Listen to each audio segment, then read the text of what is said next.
First, I just want to let you know that I'm here not as a journalist today, but as a mom.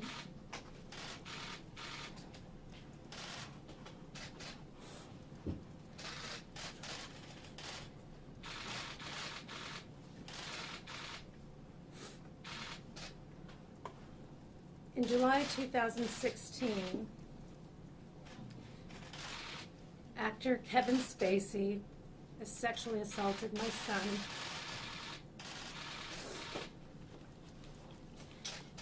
It happened late night inside the Club Car restaurant and bar on Nantucket Island. The victim, my son, was a starstruck, straight, 18-year-old young man who had no idea that the famous actor was an alleged sexual predator or that he was about to become his next victim. My son was not of legal age to drink alcohol. He told Kevin Spacey that he was of legal age. But whether he was over 21 or not, Kevin Spacey had no right to sexually assault him. There was no consent. Kevin Spacey bought him drink after drink after drink. And when my son was drunk, Spacey made his move and sexually assaulted him. And I want to make it clear, this was a criminal act. The room at the Club Car was very crowded. It was dimly lit. Spacey stuck his hand inside my son's pants and grabbed his genitals. This was completely unexpected, and my son's efforts to shift his body to remove Spacey's hand were only momentarily successful. The violation continued. My son panicked. He froze. He was intoxicated, and Kevin Spacey was insisting that he come with him to a private after-hours party to drink even more. Fortunately, Kevin Spacey left briefly to use the bathroom.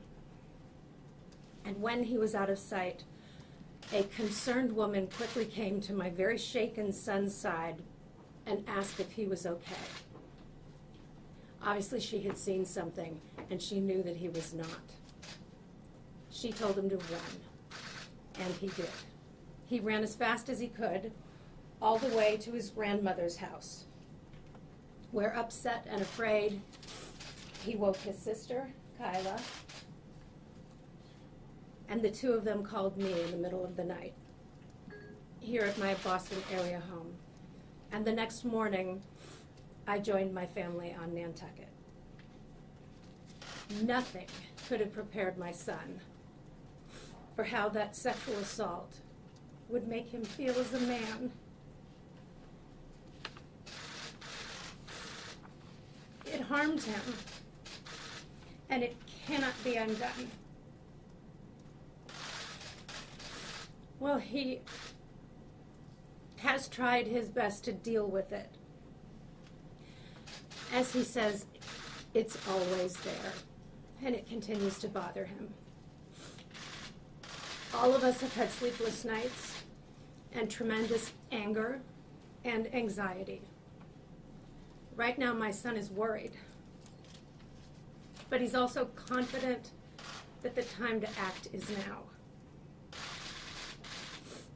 He did not report the crime at the time, and that was largely because of embarrassment and fear.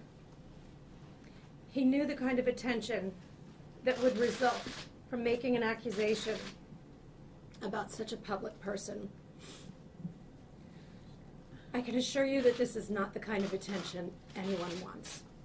Certainly not the kind my son and my family wants.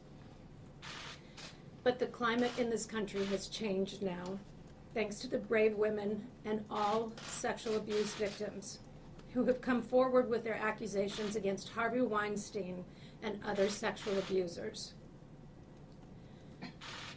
Last week, my son filed a police report and handed over evidence to the Nantucket police, and now a criminal investigation has begun. He's committed to doing what he can to stop Kevin Spacey from victimizing anyone else. This has taken a great deal of courage. We are so proud of our son. And we're also all very proud of actor Anthony Rapp for revealing what Kevin Spacey did to him when he was only 14 years old.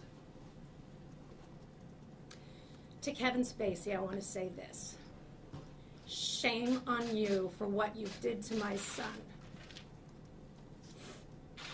And shame on you for using your apology to Anthony Rapp to come out as a gay man.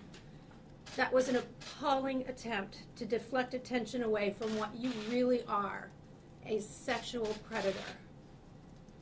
Your actions are criminal. I would very much like to appeal to the woman who told my son to run. I would love you to please come forward. My family will always be eternally grateful that when you saw something you thought was very wrong, that you acted. And we would very much like to thank you in person. I would also like to encourage other victims of sexual assault to speak out, because it is truly only by identifying these predators that we can finally put a stop to their criminal behavior and prevent them from hurting others.